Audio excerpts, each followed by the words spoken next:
Well, thank you so much for being here. Thank you much for having me. Yeah, so I'd like to introduce Arnold Greissle-Schönberg and Nancy Bogen. As I mentioned, Arnold is the oldest grandson of Arnold Schönberg. And Schönberg and Second Viennese School are new to them. This is a class of dancers. Schönberg and what? And the Second Viennese School are new to them. So we're just kind of starting to deal with some of the issues that aesthetically and historically that come up with them. He's also the son of Yes. Felix Greissle, Yes. who was A pupil of Arnold Schönberg, Pupil and one of also- the many pupils he's had. who did a lot of things here in New York, came here as a refugee. Older people I talk to, we mention the name Greissle, it resonates as much as Schönberg. No, not quite. Yes, I think so. Not. That's concerned. I remember my grandfather, and of course, my grandmother much less. My grandfather, I remember, all in Austria. Yeah. No longer, not in this country. In this country, he lived in Berlin, and when Hitler came to power, he went to America, right to Los Angeles. He stopped briefly in New York, maybe for a month, and then he went out to Los Angeles, where he stayed for the rest of his life. He came one time to visit us, but I have absolutely no memory of that. I was 15 years old at the time. Well, it seems that, I mean, you came here in 1938, and then Yes. a couple years later, you were in the war, and then... Yes, of course, I was a soldier in the war. But Yes, I your was made mother up. did go to see him in California, and she took your younger brother, Right, she, probably because you didn't want to go. whatever, yeah. I would think so.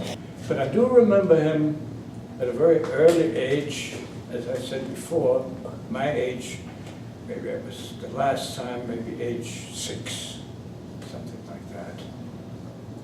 And I still remember him, more than anything else. Of course, I remember his bald head, which I also inherited. And, I remember more than anything else, his voice, which I'm able to imitate. I've been told that the voice that I imitate my grandfather with is very good, very precise. We lived in a town, I don't know if you know Schönberg's history, you'll know the name Mödling near Vienna.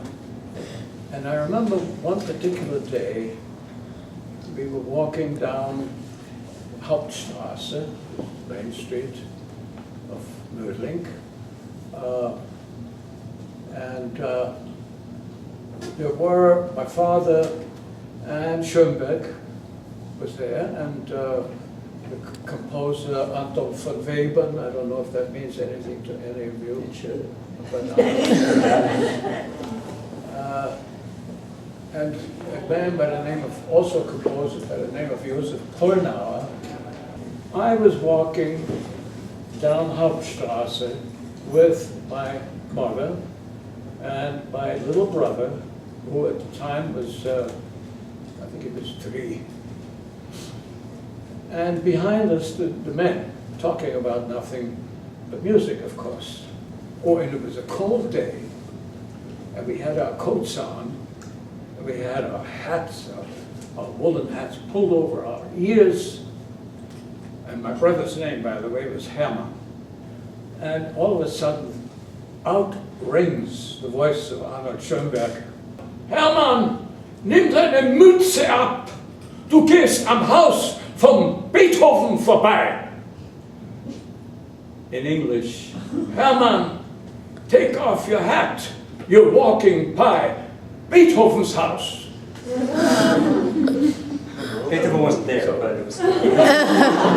So even despite the character of Schönberg's music, Schönberg greatly respected Ludwig van Beethoven. Your reaction to his music, I know the story of the record player. I'll tell you the reaction of my brother. time, about that age, 4, 5, my parents frequently played Schönberg pieces in the house. And my brother and I were sitting, and of course we were told, Ruhe, quiet, keep quiet. And Schönberg's music came on, and going for a little while, my brother started to cry, inconsolably crying, yelling, crying. What was it? It was because of the music. So that is my brother's reaction to Schönberg music. My reaction. Who was your favorite composer? But my favorite composer, Johann Sebastian Bach, of course. And then Wolfgang Amadeus Mozart, Brahms, Haydn, and all the others. Beethoven, not to be forgotten. Schönberg, I respect his music.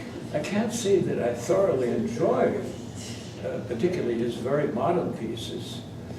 They seemed to me, but there is a connection between his music and, let's say, Bach.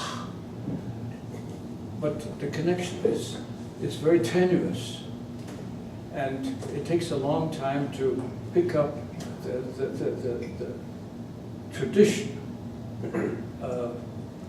which Schönberg did follow, but in his own, some people would say, off-the-wall way. First wife.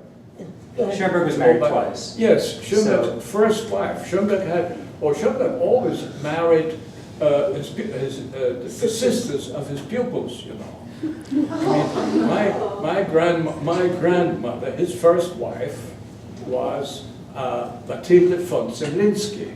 Of course, Zemlinsky being Alexander von Zemlinsky, but he had a sister by the name of Mathilde, whom Schönberg liked to marry, and had two children with. He had 3 more children with another student of his, student's sister, Gertrud Kolisch. I don't know if that name means anything to you. Also composer. There were many composers in Austria at the time. Well, okay, Nancy, my wife, is asking me to say something about Georgi. Now, Georgi was Schönberg's son, Georg Schönberg. Your uncle. My uncle. Georgi was what, at the time when Hitler took over Austria, was considered a half-Jew.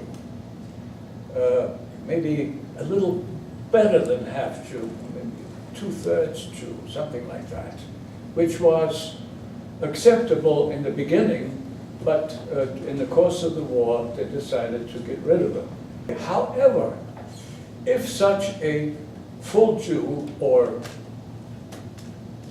3/4 Jew or 2/3 Jew, they measured very precisely what you were. If such a Jewish person was married to a so-called Aryan or non-Jew, that Aryan, by law, and they had laws, they weren't the best of laws, but they were laws, by law had to divorce the Jewish spouse before the Jewish spouse could be deported. My uncle's wife was 100% so-called Aryan, in other words, non-Jewish. And she said, no, I'm not divorcing him. And that saved his life. I think it's interesting the role that the Webern family played. I beg your The pardon? Webern family Yeah. in Georgie's safety. You know, you probably know more about that than I do.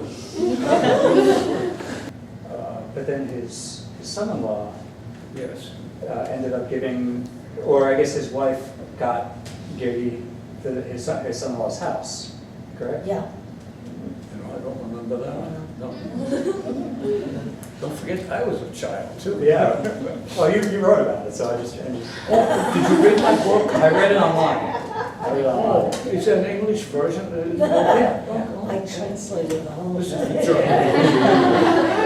Ah, shit, that's right. One thing that I've tried to do over the course of the semester is really show that these composers as human beings who had their own lives and complexities and things. So I think it's interesting to see that side of Webern, and then also the fact that, you know, when your family left in 1938, you gave your cat to the Weberns Oh, that- because it had to go somewhere. And you had That's a... right, we did. Yeah. Tell her about the cat, because that was very. Well, there's nothing special, it was a yellow cat. What was the cat's name? The cat's name? Yes. Peter. Yeah. I was 13, just past my 14th birthday, in 1938. And I did very well in almost every subject, except Latin. I did very badly in Latin. And Latin at the time was, you know, if you didn't pass Latin, you didn't pass, period. My father, who was going to Vienna every day, because he worked there. Whom did he work for? What? Whom did he work for? He worked for Universal Edition, Universal Edition, which to this day is one of the main publishers, music publishers. While my father composed, while my father was a student of Arnold Schönberg, this was the period of the Great Depression, and he was very happy to copy music. I think Schönberg did some copying too. There was a time. Everybody did. Yes, Everybody. they all did.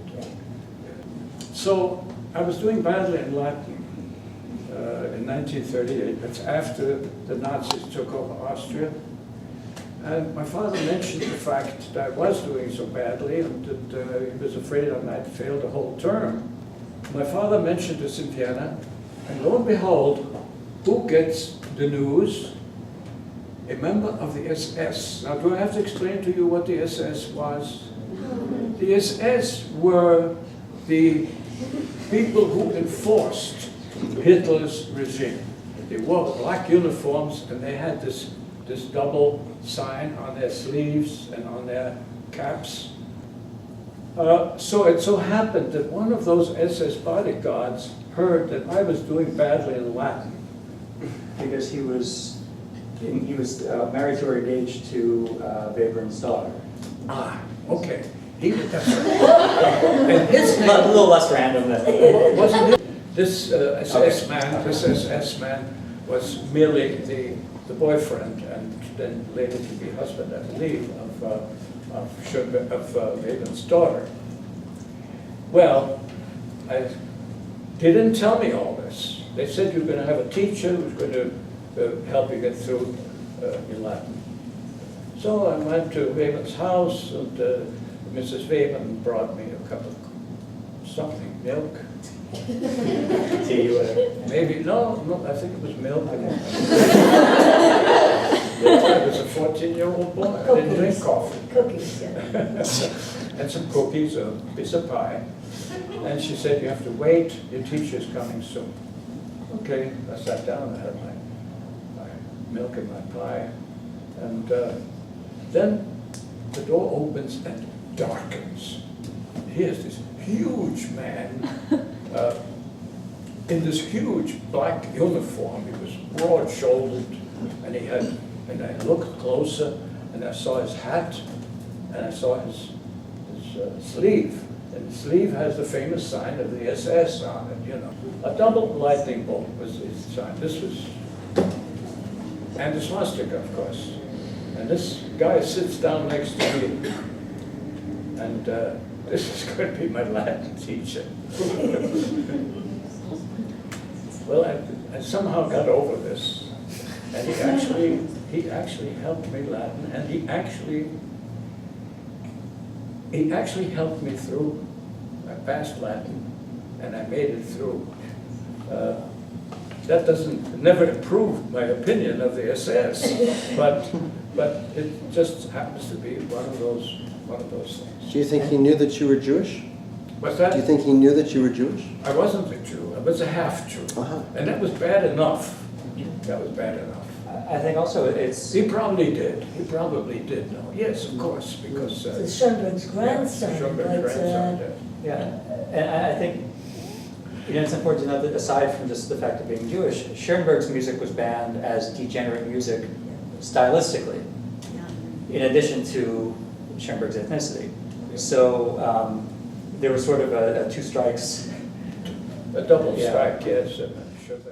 Before I forget, because I think your other grandfather was practicing violin, and a gentleman came to the door. Yes. That story. Yes, he did. Yes. His name was Joseph Greissle, yes.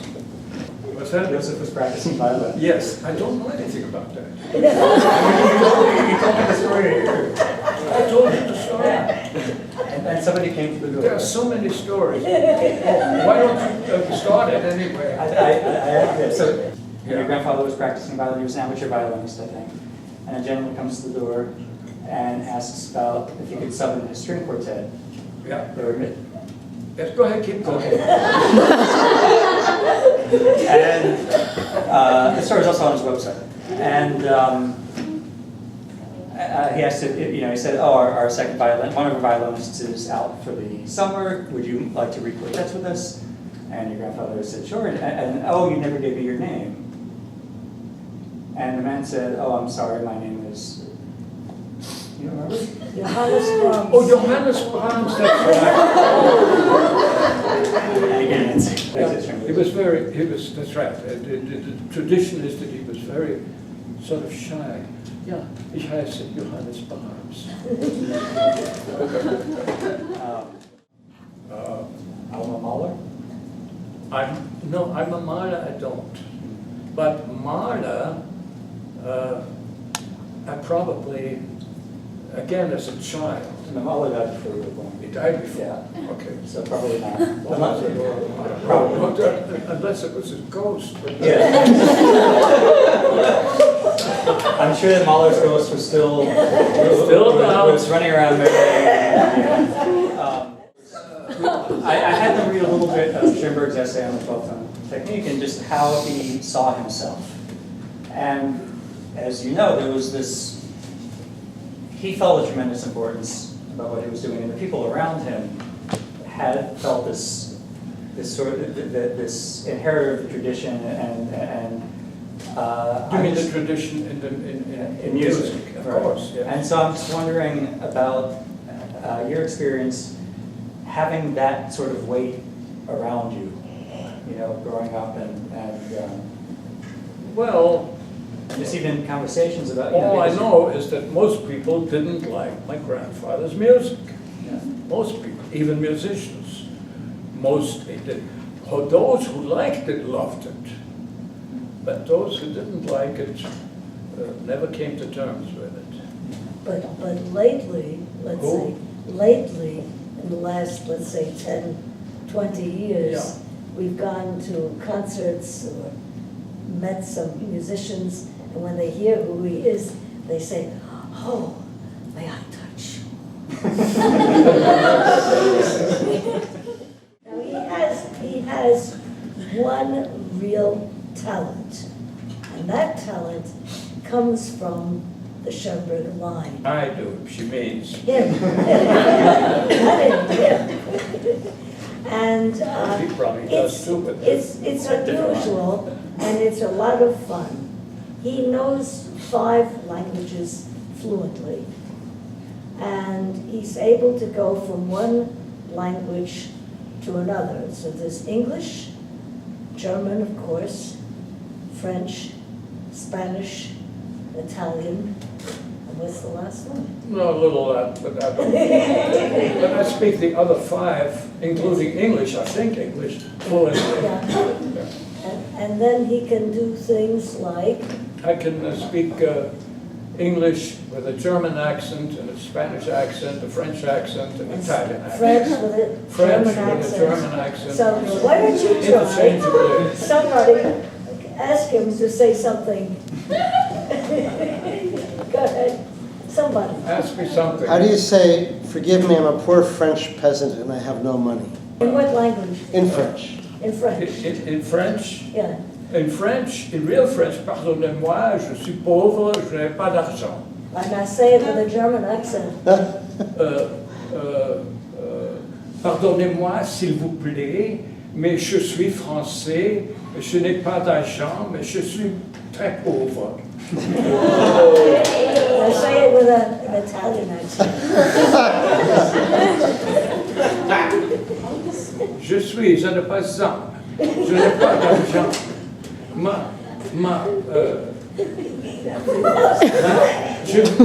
Je vais travailler pour gagner beaucoup d'argent. When we still have some time, I want to talk just a little bit about 1938 and your immigration here to the States, and then we can see if there are questions. Well, I mean, the reason for leaving Austria was obvious. My mother was a so-called three-quarter Jew, and my father was, while he was acceptable to the Nazis racially, he was violently opposed to the whole philosophy. And we left. We took a train from Vienna to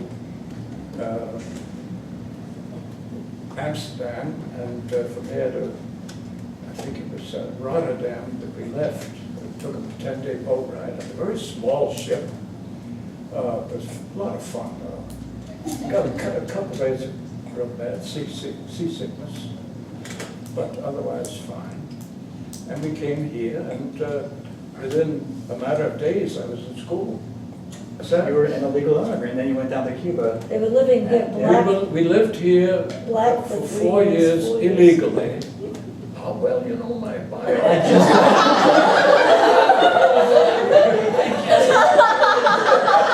Well, we were here, For 4 years. as were, I would say, maybe half of the immigrants were illegal. You know, they came here for a visit and then they just stayed. Yeah.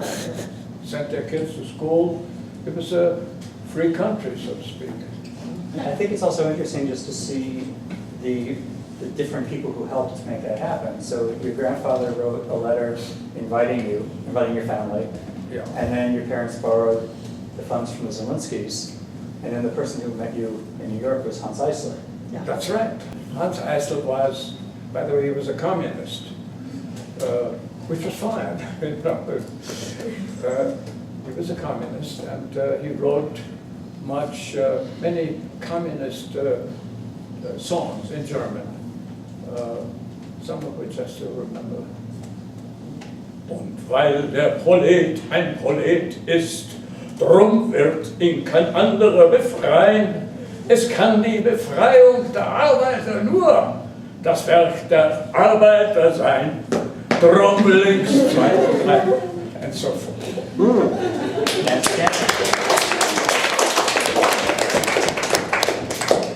But that's Hans Eisler. That's definitely not Schönberg. Can I ask a question? Victoria. How did you guys meet? That is a very romantic story, and if somebody is a good writer, they make, or a filmmaker, they make a wonderful thing out of it. There's a place in upstate New York called Fleischman's, New York. It's a small village, and it used to be frequented by German and Austrian Jewish refugees. Now you understand where the Germans and Austrians went, meaning the Jews went, then followed the Poles and the Czechs and the rest of the crowd. All the cousins went there too. So it was a very, very big refugee Jewish community. I used to go away for summers. I taught during the winter, and for the summer, I usually went to an art colony, and I wrote. And I got Virginia Center for the Creative Arts. I got a fellowship to go there.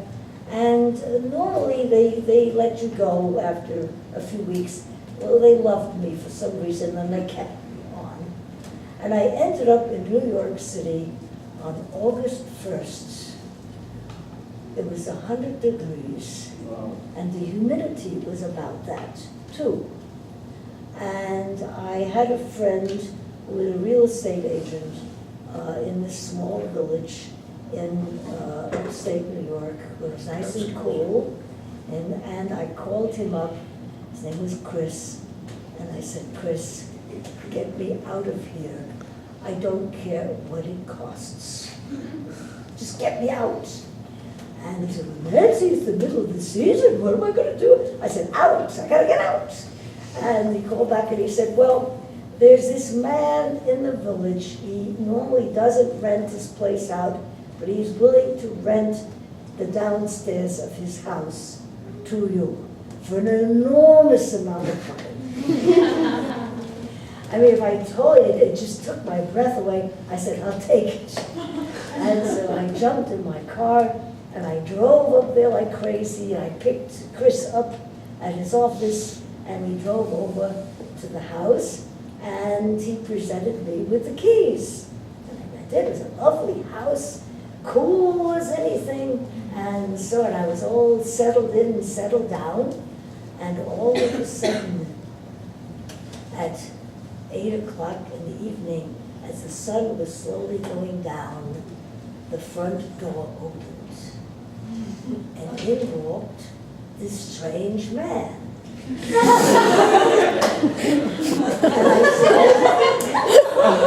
I said, who are you? Now, for a New Yorker, that's something, you know, you don't go around saying, who are you, to a strange man. You take off and run. And he said, I'm Arnold Greissle, and he said, I said, well, what are you doing here? He said, well, I own the house. And I said, well, why are you here? And he said, well, I live upstairs. Yes, but the house has 2 floors, and I had the understanding from the real estate agent that I could still occupy 1 floor while she would have the... He never told me that. I want my money back. I've been trying to get it back for years. And I would have left, but I took a second look at her and I said, no, I'm staying.